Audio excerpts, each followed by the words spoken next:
My name is James Rupe, and I'll be teaching on blockchain wallet security today. And so I'd like to have a raise of hands. Does anybody know what blockchain is? How many newbies do we have? Some newbies? What's your understanding of blockchain? I think I have a very top-down, basic understanding. I could definitely use a refresher. Okay. Has anybody ever used blockchain? No? It's a ledger, right? It's an immutable ledger. Would be a it's a way of accounting, basically. If we want to grind it down to its basic of what it is a new way that we are using technology to account for things. It's that simple. And the oldest way that we've always had has been a ledger-based system. And we've digitized that ledger-based system, and we've put SHA-256 hash encryption on the system, and now our ledgers are unchangeable without the proper authority. That's really good because we've always been adjusting ledgers based off of trust. And now we have these new systems that are promising that we can actually start to account for things without a third party of trust. And you'll start to hear these phrases, don't trust, verify, right? In the blockchain space, not your keys, not your crypto. Have you ever heard of these things?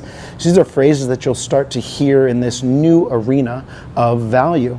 And so as I've been doing this, I've been in this space for about 10 years now. And so I've been researching Bitcoin and all other blockchains to try to figure out what's happening here in the space.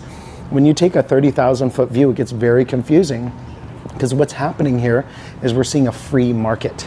A free market is emerging, and that free market has a whole bunch of abilities. And so a lot of people are confusing some of the abilities with value or rarity or utility. And what we're trying to do is just understand and learn what's happening here. But one of the first and most important messages to understand about what's happening here is this environment allows us to self-custody our assets. And that's really unique because if you look all over the planet, the only way that we can really self-custody anything that we have is by holding it in our hand.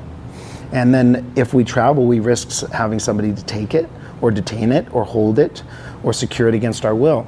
In blockchain, that's actually quite different. And so why are we concerned about wanting to migrate into blockchain? Like, who cares? We don't need this. I already have my money in a bank. It's all secured. I have a password. I have all my life in environments with passwords. We have a problem that's emerging, and compute is getting faster, and that means risk for your money in your accounts is at risk. And what does that mean? Has anybody ever heard of a brute force attack?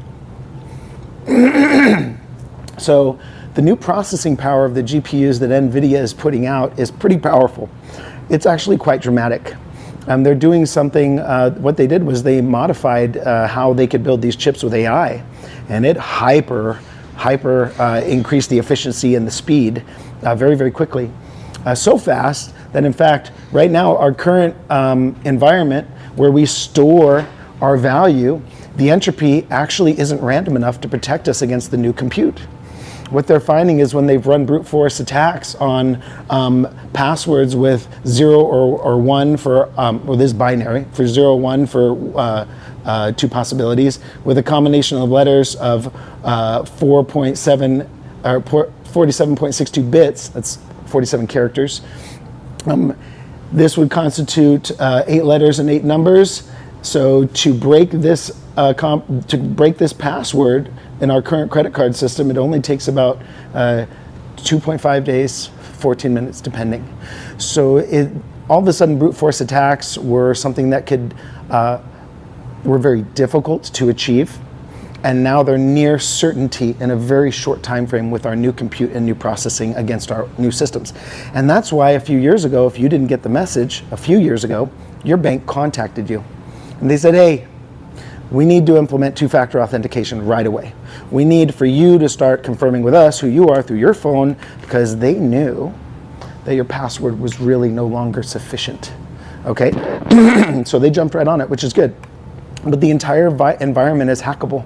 And so the problem is if you're leaving your money in this siloed environment with old technology, the risks of that data leaking are pretty high. Has anybody received a letter or a call saying your data has been leaked? And they're going to monitor you for about a year, and then after that, then the hackers will start to use your data, and then they won't be monitoring you. But the fact of the matter is your data is always leaking. And this is really what's pushing this migration of value. So how do we create a new infrastructure that can hold our value, that doesn't make it vulnerable over time? And that's where we're starting to see blockchain enter the space. And it's first starting with money or value, because that has been one of the most important things. So understand, crypto doesn't use passwords, okay? It uses a whole new system. It uses 12 to 24 words from a special list of characters forming 2,048 words in a BIP39 standard.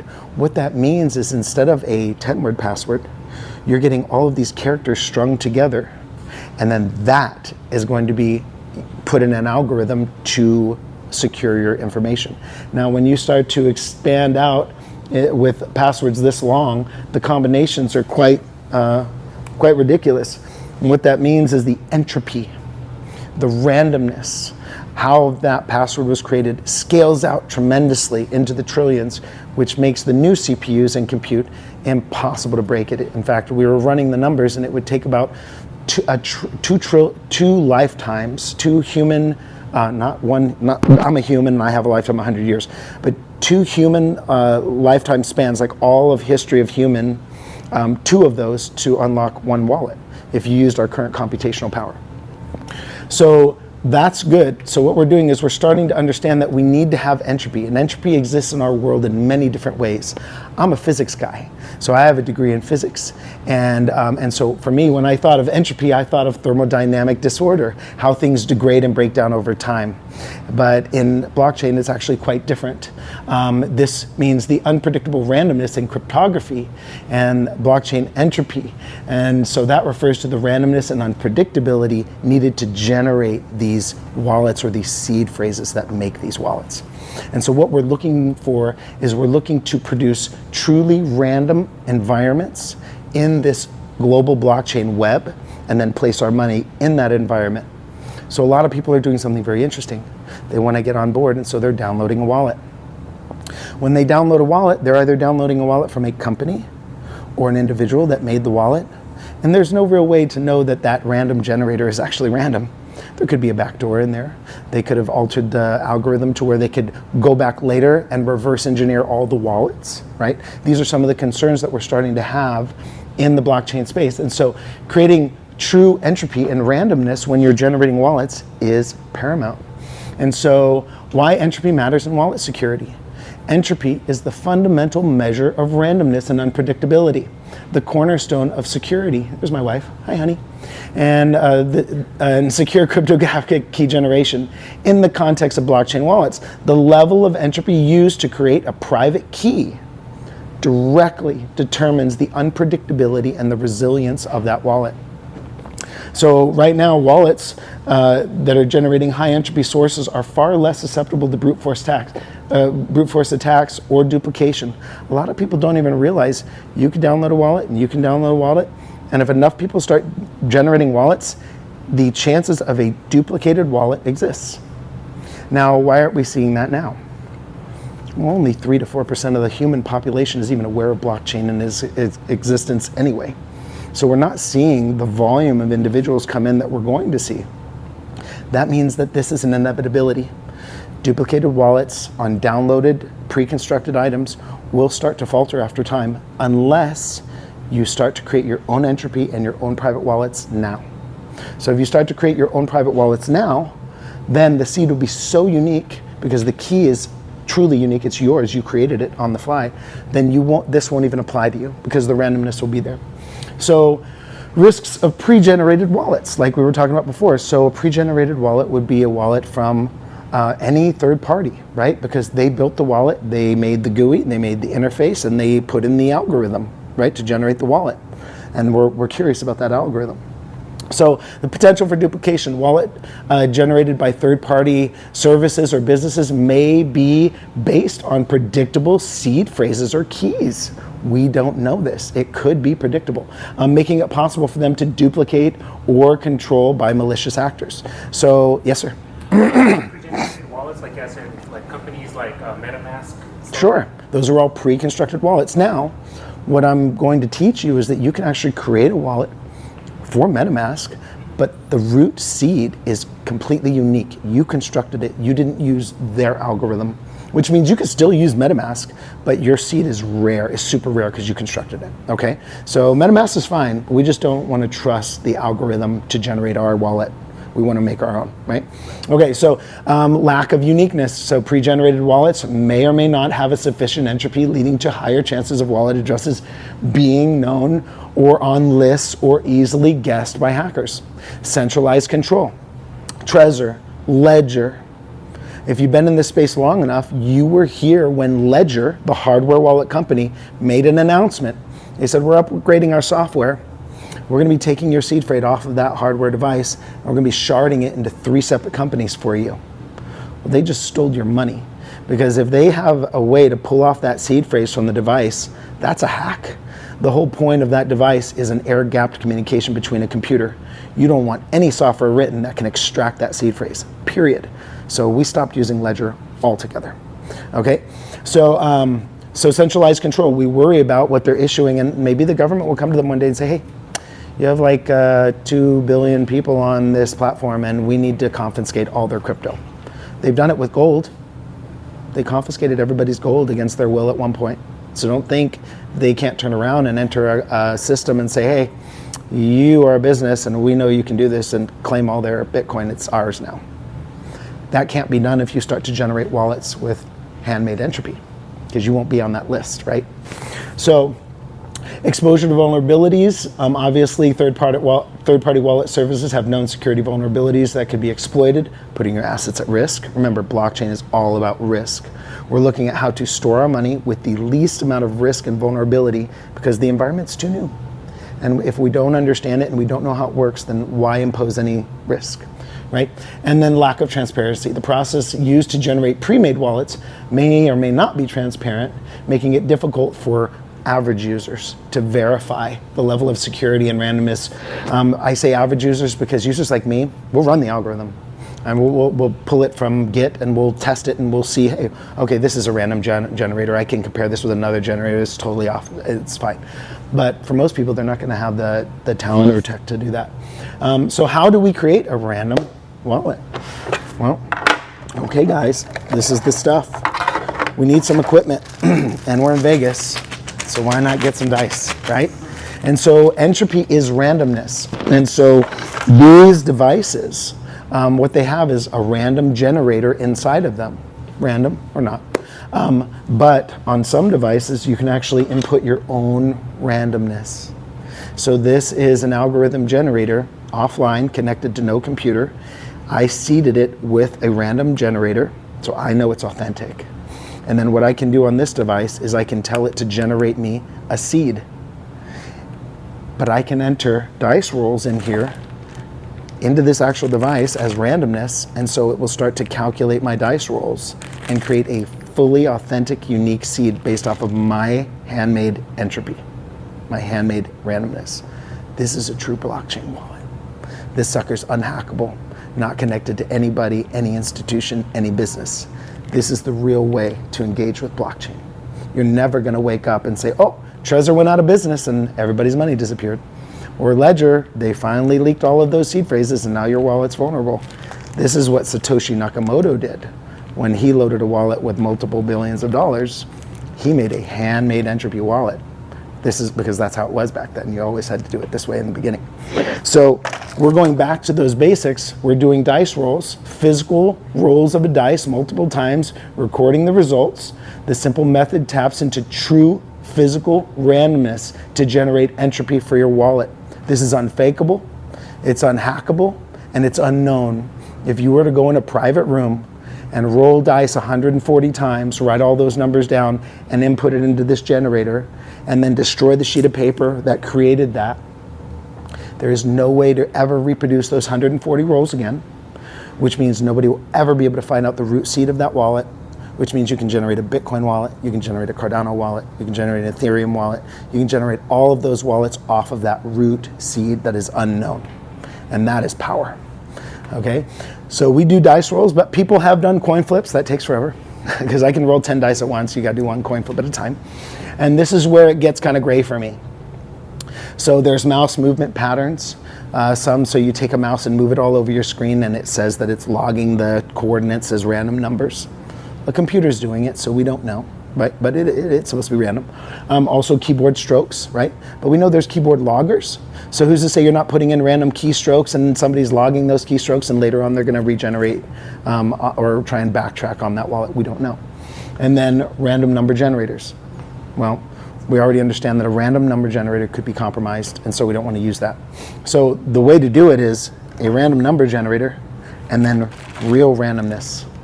That's the way to beat it, because if this is compromised, this is not. And I know this is not because I did it. So it's one way to debunk any compromised items in your space.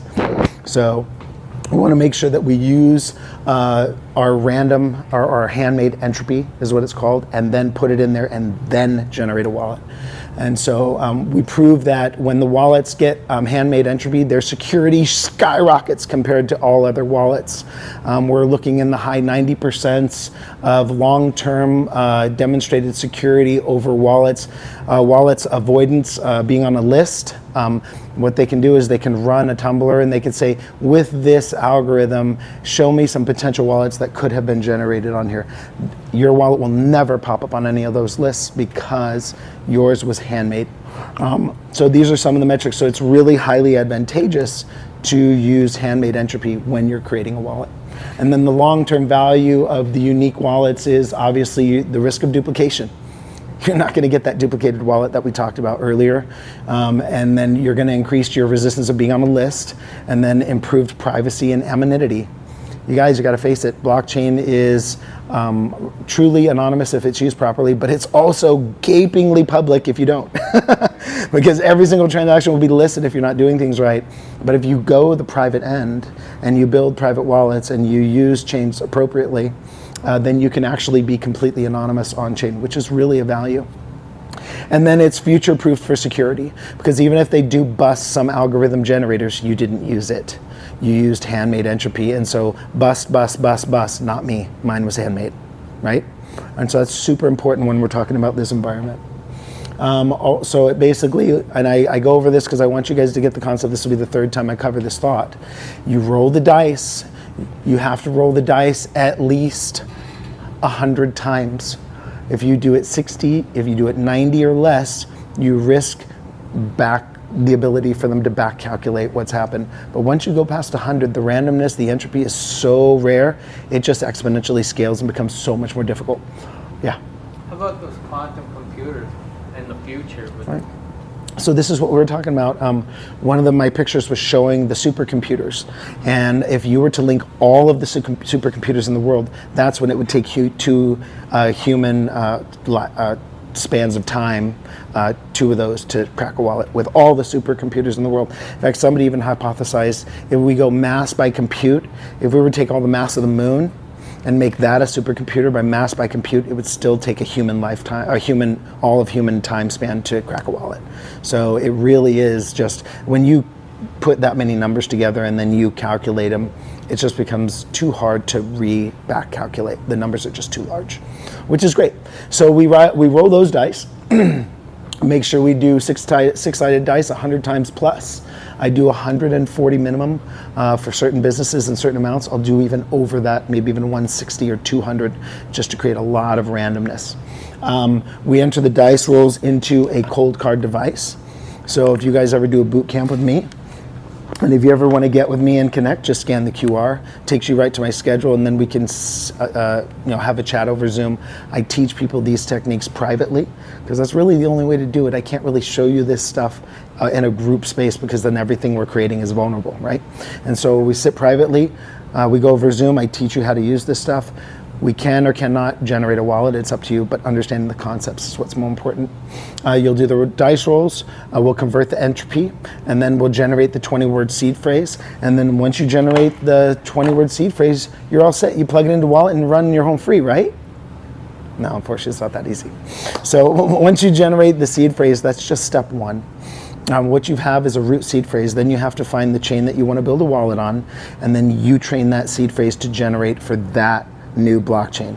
So the first root seed phrase is going to be a BIP32 standard seed phrase, and that is just the basic seed phrase that comes from the 2,300 words that are on the log for blockchain wallets. Once we generate that seed phrase, then we are able to stem that out and start to create other wallets or other wallets from other blockchains. Like I said, you can use the root seed phrase and generate a Cardano wallet, a Bitcoin wallet, an Ethereum wallet. They're all there from the root seed phrase, which is great. So if you store that seed phrase properly, put it on crypto steel. So a lot of people, they write down their 12 words on paper and they put it in their desk.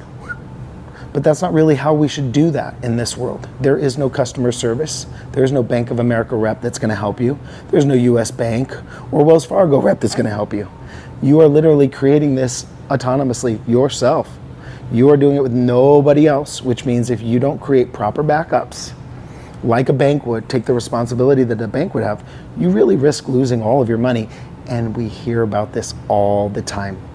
I lost my money. I got hacked. I don't know. I lost my paper. I can't get my money back. Don't touch crypto. It's too dangerous. It's not too dangerous. They just weren't given the right instruction when they engaged the first time. And so their infrastructure was weak, and then they lost their money. When you come in with Cardano Mint, we're going to teach you how to create your own wallets. We're going to teach you how to back them up on steel. We're going to teach you all the techniques necessary to store your value and leverage your value for yield. Because one of the most important things we have to understand is this is a new free market. Blockchain is a new market, and value is pouring into it for use. And so we have to parallel this market and say, well, what does this market integrate with? And what market share will it take? Will it take some market share from gold? Maybe. Will it take some market share from housing? Maybe. Will it take some market share from auto or from anything? And when you look at Bitcoin and how dynamic it is and what the technology offers, it could actually tap into multiple markets all at once, which means the value of this new technology could be much higher than we anticipate. It's not a widget, it's not a product, it's not a phone. It's a way of doing things without trusted third parties. That's big. If you can imagine what an escrow company does, we're so used to escrow companies, right? But really they're just a middleman because you can't trust this and you can't trust this. So you have to have an escrow company that takes his money and takes the title and does everything fairly, right? This is a problem of our old system. We always have to have these middlemen, and for a fee, they will make sure everything goes right. And blockchain is saying, hey, wait, we don't need the middlemen anymore. We can construct these deals between each other now.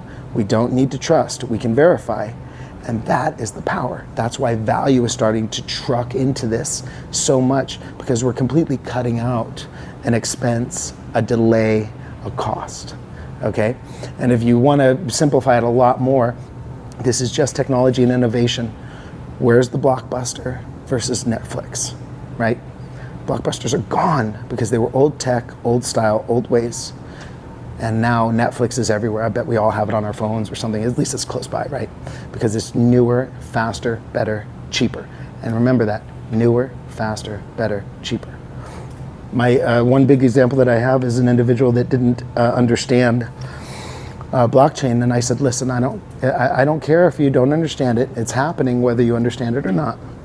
Let's do a test. Let's put in $500, buy some Bitcoin, we'll leave it alone. Don't do anything with it. Don't trade it. Don't do anything. He just came back to me this last month after 3 years, and his little $500 of Bitcoin turned into $30,000. So the question is if we are all here and we're all present in this moment, we're in this world and we're participating in this world, I ask myself, what is best for me? And what is best for me is if I were to put money somewhere, $500, and in 4 years it turns into $30,000, that's best for me. Because if I'm putting $500 in my savings account and 3 years later it's still $500, there's a problem, right? And so there's a lot of this going around where we simply have to just stand here for a moment take a deep breath and evaluate if what we're doing is really best for us considering the new technology that is here. And if we're not doing what's best for us, how do we properly engage? And so that's where Cardano Mint comes in. You guys sit with me and we'll teach you how to engage with this new technology properly. So our platform provides tutorials, community support, self-custody of cryptocurrency and wallets, okay? And the biggest takeaway is the power of self-generated entropy. You guys, really, all of this is about us preserving our lifespan. It is the only true valuable thing that we have in this world is our life. And everybody would agree, you don't take your money with you. You don't take anything with you. The only thing we have is this time. And so if you and I and all of us, we spend our time working and we receive money for that work, that money represents our lifespan, doesn't it? Yeah. How do you handle it when you die and you want your kids to have it? This is something we discuss in strategy sessions when you meet, because there are things that you should do and things that you should set up to make sure that if anything does happen to you, there's a fallback individual. Most likely it's another family member. Most likely it's a friend. It could be your spouse. Could be an attorney. It just depends on how you would set it up. And the goal is to make sure that if you hit your head, all of the nuanced things that you did in this world to establish that infrastructure are known and able to be decoded for your kids and family. And what's neat is it's not in a bank account. So if you, I don't know if you know this, but if you die and you don't have somebody attached to that bank account, the bank takes 50% death tax, and then they give you the money to your family if your family can lobby to get it. I don't see how they qualify to take 50% of my wealth if I die, just off the top. This happened to my grandfather, so I know. Death tax, didn't even know about it. So don't either have a plan or have an account with a group in it, or have a blockchain infrastructure with a multi-sig, so it takes multiple family members to release funds, so everybody has to work as a group, or make individual secret wallets for individual family members. There's tons of different ways to play with the tech, and I advise you guys to learn about it, use it, play with it. Don't play with big dollars at first, that would be silly. I would urge everybody to come in and meet with me with 10 bucks. Let's build your wallets, let's show you how money moves back and forth, and later when you've mastered it and you are comfortable and you've destroyed that wallet and you've rebuilt it with your backup and you know, I can get this money no matter what, I know how it works. That's when you start to move your money in, and then you start to generate yield, and then you grow that machine into a passive income machine, which is really the potential of what this new technology is offering. If it's a new market and it's growing 100 to 200% per year, year over year after 5 years, it's a great opportunity to get some life-changing wealth over time, right? So that's all I have for us today, guys, but any questions or anything like that? What are your thoughts? I know blockchain is new and it's exciting and everybody wants to buy Doge, right? You want to get some meme coins and pump your bags to be rich. I'm telling you right now, that is a big, big mistake. Buy the fixed supply assets, preserve your value, hold it over time. Everybody in this room is young enough to wait a decade, and in a decade, that Bitcoin's probably going to be 1 million plus, probably 20 million or so. And that should be just enough for you guys to do fine. Yeah. So you prefer cold wallets or hot wallets? Or? Yeah, so a hot wallet is a wallet that you would download and have on your phone. That wallet is live, active, and accessible online at all times. This is a vulnerability, the fact that it's hot and live. Somebody could try to brute force it, it's sitting there. I recommend offline cold storage wallets. So you use a cold card, you generate your random entropy as we discussed earlier. You build that code, you create that seed, and then you buy a third-party device, an air gap signer is what they're called. And I actually brought one today, but I didn't bring the screen, so it's in my truck, I couldn't use it. But I was gonna build a Raspberry Pi air gap signer. They're about 26 bucks. You just download the code from Git, you can authenticate it, it's verifiable, and then you can actually start creating seed phrases on blockchain privately without a company. And once you generate those seed phrases, then you start building those wallets and you're all set. So, yeah, I can see his eyes are spinning. Any questions on it or any thoughts? Or Over my head. Yeah, it is. It's a lot over everybody's head because it's new, but I don't want it to stay over your head because it directly impacts you. Here's another example of direct impact. So you want to buy crypto, you want to make it easy, you buy it on Coinbase. That's great. So you have your money in Coinbase, and right now, if you own Bitcoin, Cardano, Ethereum, Solana, Avalanche, and a few other tokens, you qualify for an airdrop. That airdrop is going to drive your portfolio up about 50% because of what they're going to give you for the airdrop. So if you have 100,000, you're getting 50,000. That's substantial. So what's the problem? You bought your money, it's in Coinbase, you want your airdrop, you go to Coinbase and say, hey, Coinbase, I need my root seed so I can qualify for this airdrop. I got to prove I own these funds. We're not participating in the airdrop. Well, you're holding my money. I need it for the airdrop. Okay, you can take it, but because we were holding it at the time that they did the snapshot for the airdrop, even us giving you your money doesn't qualify you for the airdrop. I need Coinbase to give me my root seed so I can qualify for this airdrop, and they're not. So people, without knowing it, are losing a substantial amount of money by allowing these institutions to custody their money. Here's what I suspect is happening. This is speculation. They're holding the money. They're holding the wallets. They're holding the root seed phrases. They're claiming your tokens on your behalf because they have the right. And you heard this before, not your keys, not your crypto. If you are allowing an institution to custody your money, they have claim on those tokens, not you. And that is a big deal. You're losing a lot of value by allowing institutions to custody your money. And we have been losing a lot of value for a long time having institutions hold our money. It's just they can't hide it on blockchain because it's public, open, and global. So the trick is to just evaluate what is better for me.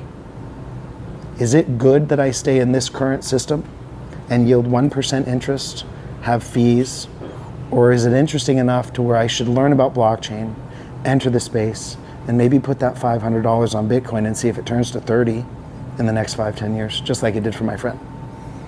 And so I offer you guys this as an olive branch because I've been in the space for 9-10 years. I retired off of this logic. And so I'm trying to pass this logic on to other people. And so I wasn't anything special before I retired. I worked in a hospital for 25 years. I was a diagnostic medical sonographer. You know what I did? I researched all day long. That's all I did was research. It was my job. But I researched what was inside the body, the medical problems associated with it, and how to solve them. So my brain was turned on to find and solve, find and solve. And when my brother pushed me into blockchain, I just started that all over again, find and solve. Where's the value? How do I hold it? How do I make sure it's not taken from me? How do I make sure I can scale my value? And once I started to apply that logic to blockchain, it was very easy for me to see why other people were falling and why my brother and I were getting wealthier. They're being tricked into other companies that want to leverage this technology for themselves to make money. It's a free market, you guys. Don't be dissuaded at the free market. That's the beauty of blockchain, is that anybody can make anything and try to get somebody to buy it. It's a free market, but that's not money. And that's not what blockchain's here for. Blockchain was released into the public with a big stamp on the very first Bitcoin. Who here knows what's written on the very first Bitcoin? Chancellor at Prince. Right, so what he's talking about is a reference that was stamped on the first coin. It's called the Coinbase, not referencing the company Coinbase. They stole that name. The first token minted on a blockchain is called the Coinbase. And that Coinbase has all the metrics of the blockchain, how many tokens can be minted on that blockchain, how it can be used, the limits, everything. It's a very important token. And on this token was a stamped message referring to an article that was stating that the government was bailing out a bank that had just crashed the market. The people got hurt, the bank got bailed out, and that was a problem. And so Bitcoin, if you understand that first stamp message and the reason it's here, you actually kind of realize, wait, this is a fight, this is a revolution against debasement and control, and we're losing right now, and Bitcoin was that mechanism for all of us to jump onto and to start to try to understand and use. It is the separation of money and state. It is the separation of money and state, because no network is tied to any one government or any controls. If it's the right kind of asset like Bitcoin, it's a fixed supply asset, which is why you always hear about rarity, right? But this isn't rare. This is it's like more like baseball card rare. But when you're talking about gold, now you're talking about real rarity. And we're able to duplicate that in blockchain now. 21 million Bitcoin only will ever be created. And now we can exchange value with that 21 million Bitcoin. We can start to pile value into it and say, here, I'm sending you that Bitcoin. I got the Bitcoin. I can confirm it. It's not floated. It's not another bank. It's not anything. It's confirmed. And so now we're starting to see this power. And so people keep saying, well, it's funny money. And there's no use case. Oh, no. There's a huge use case, guys. You want to know what the use case is? I'll tell you a story. When I was working at the hospital, I came back in the office after lunch one day, and my buddy Samir came in behind me like a little bit later, and he was steaming mad. And he got his keys and he threw them on the desk, and he was like, God damn, cursing. And I was like, whoa, Samir, what's wrong, man? Why are you so upset? And he said, I go to the bank every month and I send my mother in Ethiopia $200. I said, okay, that's cool. He's like, no, it's not cool, James. He's like, Wells Fargo loses the money half the time. It takes a week and a half to get there, and they charge me $30. And I was like, oh. I was unaware. I don't send money home to anybody. He's like, it really sucks, man. And my mom needs the money, and it's hurting her, and it's stressing me out. And so we sat down, and we built him a Bitcoin wallet. And then we had him call his mom, and had her build a Bitcoin wallet. We had her link her account to her local exchange, and his to Coinbase. And he was able to take his account, move money into it, send it to Bitcoin. 5 minutes later, I got the money. She was able to move it into her bank account. No Wells Fargo, no $30, no week delay. How many more people will start to use the utility of blockchain in that way? There's a huge use case for blockchain, you guys, a huge one. And if you don't see it, please research it.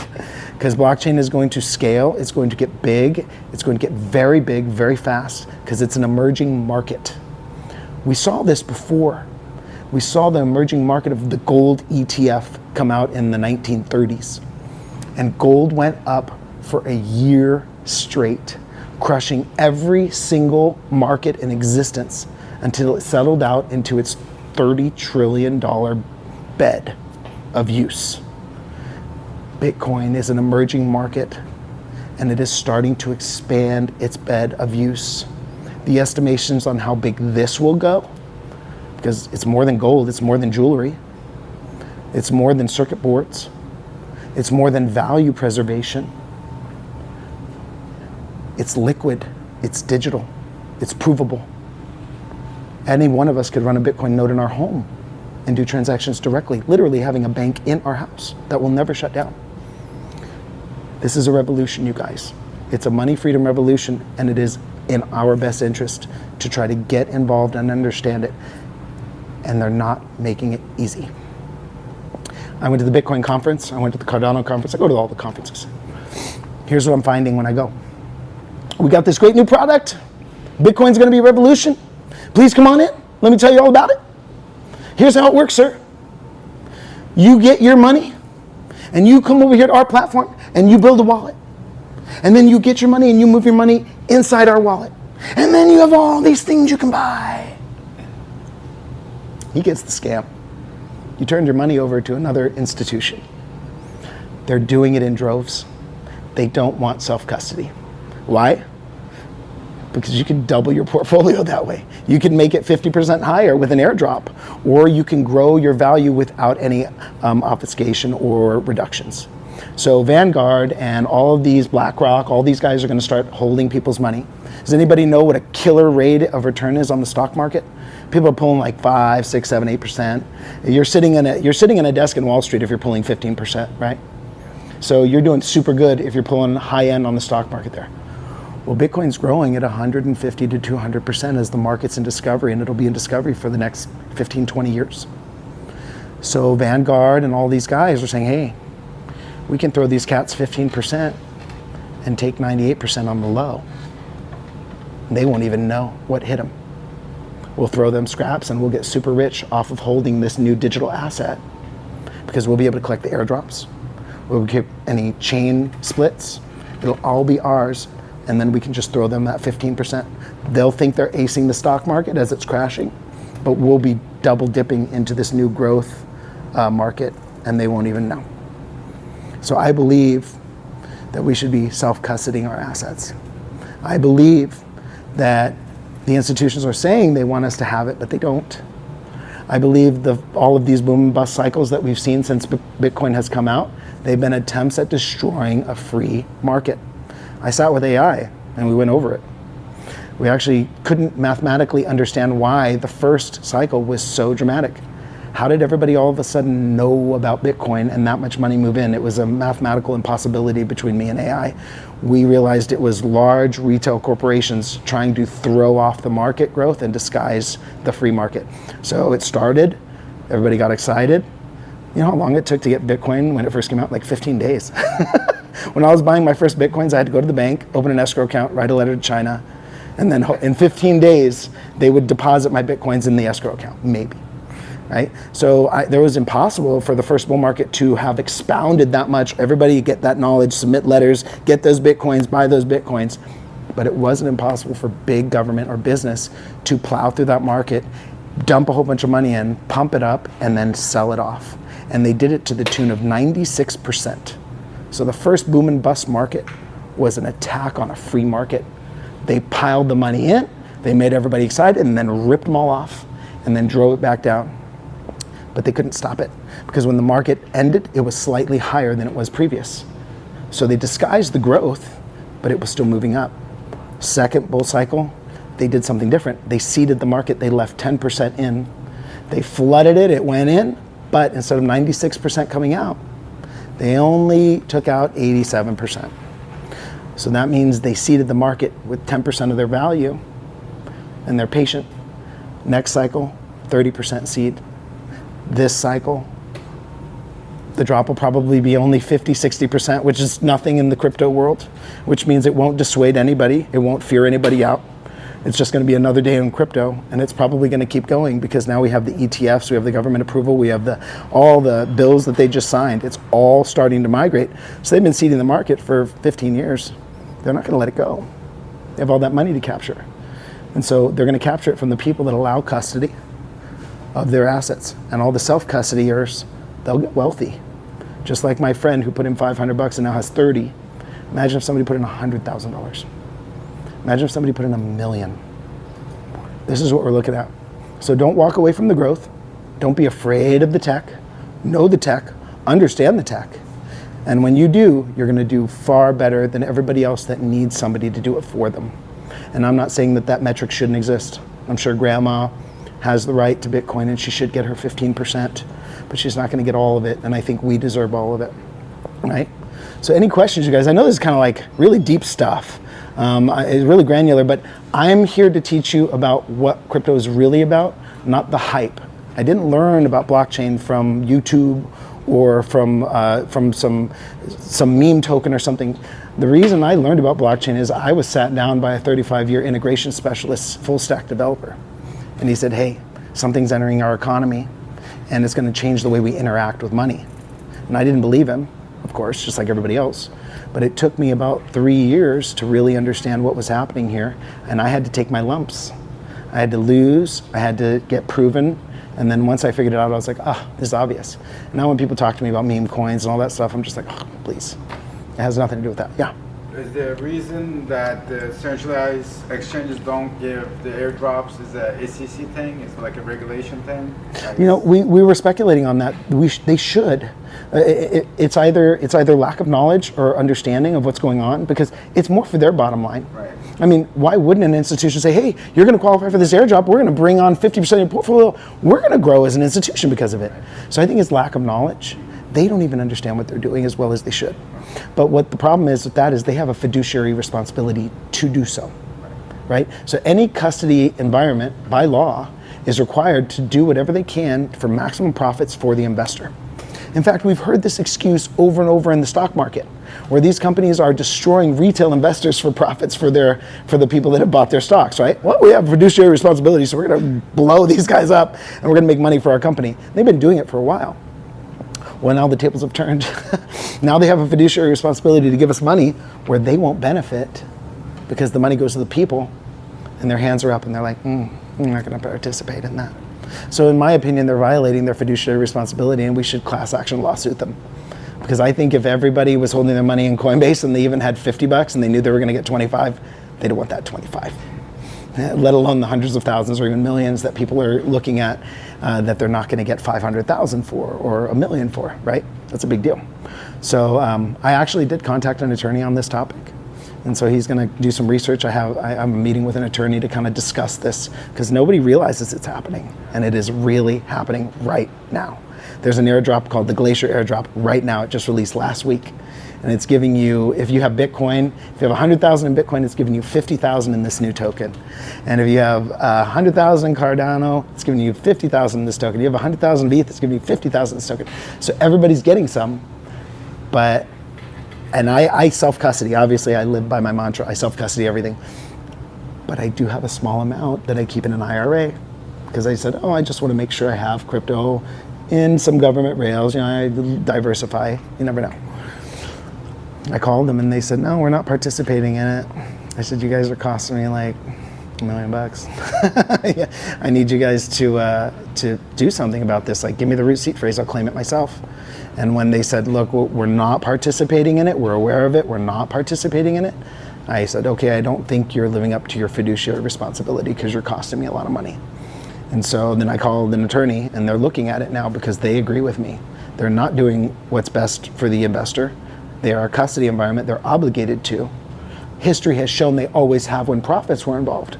Now there's no profits involved and they don't want to do it. This is a problem. So anyway, please consider self-custody. I guess that's the whole point. And when you do self-custody, please do it right. Make sure you build custom wallets with handmade entropy so you don't have to succumb to any risks of having the wallet discovered, hacked, taken, seized. And when you do that and you buy the right assets, you're probably going to do pretty incredible because it doesn't happen that often that the main staple of currency shifts to a new one. This only happens like every 200 years. Trust me, I checked. I checked 6,000 years of history because I couldn't figure out what the heck was going on. I'm like, why is the dollar dumping and why is this thing coming? Has this ever happened before? And so I started researching all the way back to Roman times. This happens, guys. Know that it happens. Be comfortable that it happens and know that the people that move and the people that are agile, they do the best, okay? So anyway, I'll end it with that because I know I'm already past time. So do you guys have any other questions for me? Please, if you want to talk to me on the private side, if you have any other questions, just scan the QR and then I'm happy to meet with you guys. I do this as a passion project. Like I said, I'm retired, so I'll give anybody a couple of hours of my free time just to kind of help them understand a little bit better, okay? Quick question that came to Yes, mind. sir. Sorry, I missed Yeah, it. go for it. First portion. When you're talking about use case, since I have a business, drone services, and people Very cool. doing it, how does this set up if instead of, because right now they Stripe and they do a credit card and they take Yeah. money off of it. Right.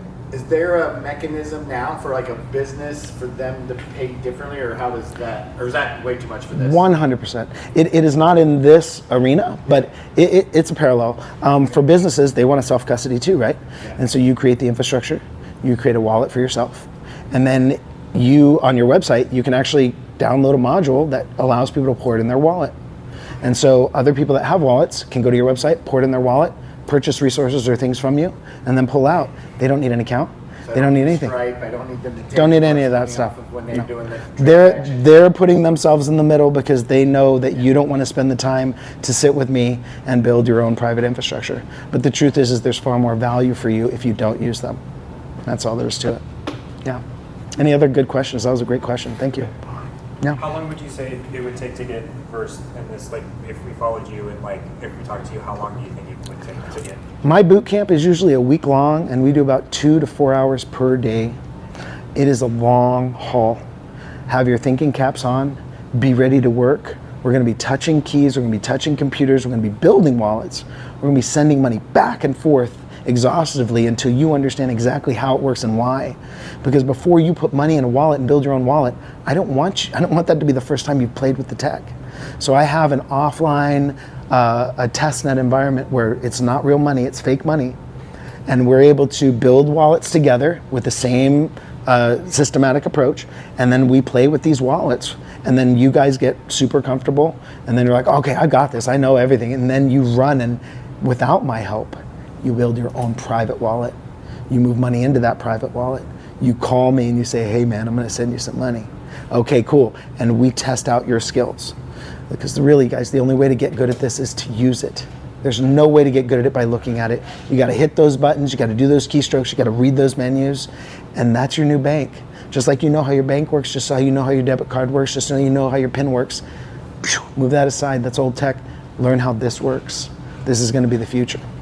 Okay, great question. Any others? Yeah. How about debt? Debt with crypto, credit. The whole world runs on debt. Yeah. How is the infrastructure for whatever, getting credit with it going?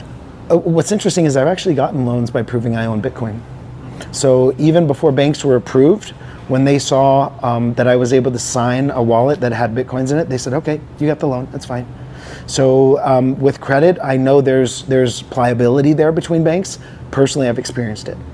So getting a loan with a bank, if you can prove that you own assets, they are flexible with you. But that's even more so now because banks have the right to hold Bitcoin for you.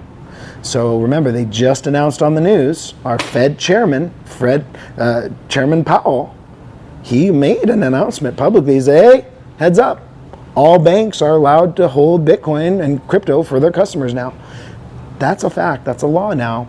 So that being said, getting a loan is going to be even easier in the future. How about my house is going to cost 5 Bitcoins. I only have I have 1 Bitcoin for a down payment. I need to borrow 4 Bitcoins. First of all, you would never use your Bitcoins. You would leverage your Bitcoins. You say, hey, I have 4 Bitcoins. I want 100,000 cash. If I default on this, I'll give you some Bitcoin. But you never use your Bitcoins. Your Bitcoins are gold, right? And so you would leave the Bitcoins, you go to your bank and say, hey, I want 200,000, 300,000 cash. I have Bitcoins, I'm good for it. They should give you the money. If it takes over, US dollar or the British pound or whatever, is there anything being built up to where, I want credit with firm. I want to borrow 4 Bitcoins. I don't want it in US dollars or whatever, Zimbabwe pesos. Right. I want 4 Bitcoins, Well, transactional money is different than stores of value. So in history, we have always seen the lesser, weaker money always flow through the economy while hard money stays tucked away. That's just the nature of humans. We never get rid of our most precious things. We always use our lessers. And so you would never do what you're saying. You would never say, I want those 4 Bitcoins. You would say, hey, the American dollar is now backed by Bitcoin. It's stronger now. It's recovering. I'm going to use my Bitcoin. I'm going to borrow more dollars. You would never, no bank would ever want to release you Bitcoins, and you would never want to spend them. They are the alpha of value. Just like gold, huh? Just like gold, right? Right. Any other great questions? That was a super great question too. So I guess on that aspect there Yes, as well, sir. it's just like leveraging your home for like a A life. HELOC. Right? Exactly. You never give away your home. You just say, Right. hey, I want to leverage the rest of Right. what I have that I own. Right. That's how you would utilize your Bitcoin when it comes to getting a loan technically. Absolutely. And just so you know, you can actually lend out your Bitcoin. Newer wallets. I've been watching the evolution of this. So here's what I've seen. First, you could just get the money in and out. Now you get the money in and out and you can trade inside the wallets. Now you get the money in and out and trade, and you can actually buy more assets in your wallet directly. That's new. And now you can actually start to loan inside of your wallet. So you can actually have some Bitcoin in your wallet in your space, and you have a little slider that says loan this out for 5%, lock. It stays in your wallet, it can't move, but now you're earning interest on that while it's in your wallet. That's power, guys. You're not having to turn over your assets and you're generating yield. Consider that, because you really can't do that anywhere else on the planet. If you want more money with your money, you're giving it to somebody, or you're locking it down. In the networks that I teach people how to use, and like I said, I've had to wiggle through all of them to figure out where the best ways are. Bitcoin is the best store of value, and Cardano is the best yield, because it allows you self-custody, and it drops a paycheck every 5 days, without question. So the network was designed this way. And so you have to just, like I said, stand here as a human and say, what's best for me? What gives me the most value? Is it the hype of a network, or is it actually that deposit I just got that's growing my wealth? And so once you start to figure out what is absolutely best for you, you will do what everybody else has done for 6,000 years. You're gonna want to capture your hardest assets and keep them, and you want to get rid of your junk. And if that doesn't make sense, sit with me. I can help explain it. I can even show you 6,000 years of history of how we've done it. The governments will clip those coins and they'll start making them less pure, and people will see it. And they'll start hiding all their pure coins and pass around the junk. Like this, it's called clipping, and it happens. Even now it happens in just different ways. You know, they change the shape of the bottle that you bought, or they give you less for the same price. This is clipping, and it's a sign of inflation. It's a sign of a troubled economy. And so we've been experiencing it. And so if we're seeing symptoms of a troubled economy, why not diversify out a little bit, right? Anyway, you guys, we're way past, so I appreciate all your time and questions. Thank you so much. Catch me if you guys want some private talks. I'm always there for you. Thank you very much.